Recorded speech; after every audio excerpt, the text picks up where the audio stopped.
সবাইকে প্রথমেই জানিয়ে দিচ্ছি শুভ নববর্ষের প্রীতি শুভেচ্ছা ও অভিনন্দন। সবাই খুব ভালো থেকো, আনন্দ করো। নতুন বছর সবারই খুব ভালো কাটুক।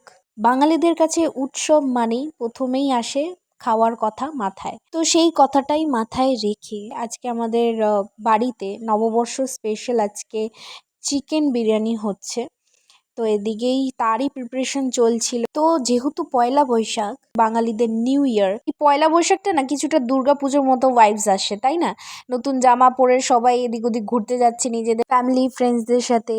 তারপর ঘরে বাইরে সব জায়গায় একটা পুজো পুজো গন্ধ, তারপরে দোকানে হালকাতা, তারপরে চারিদিকে লাইটিং, তারপর ওই যে রবীন্দ্রসঙ্গীতের গান চারিদিকে বাজছে, চারিদিকে একটা আলাদাই আনন্দ, তাই না?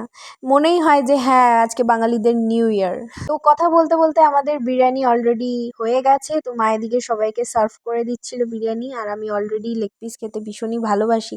এদিকে মা নিজের জন্য মাটন করেছে, তার সাথে ছিল চাটনি, সালাড। যেহেতু মা চিকেন খায় না তার জন্য বাবা আলাদা করে মার জন্য মাটন এনেছিল। তো চলো এখন খাওয়ার পালা, খেয়ে বলছি কেমন হয়েছে। মাংসটা যেরকম সফট আর ততই জুসি, একদম টানলেই একদম হাতে খুলে চলে এসছে। আর আলুটাও একদম সফট নরম হয়েছে। আর মার হাতে বিরিয়ানির রান্না জাস্ট অসাম। আমার বরাবরই ভালো লাগে, আমার বাইরের থেকে আমি মায়ের হাতে বিরিয়ানি খেতেই বেশি পছন্দ করি।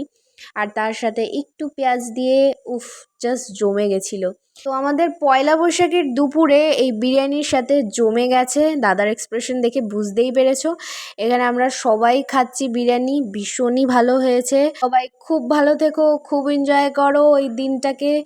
আর যদি তোমাদের ভিডিওটা ভালো লেগে থাকে তাহলে ডু সাবস্ক্রাইব। দেখা হচ্ছে পরের নেক্সট ভিডিওতে। টাটা।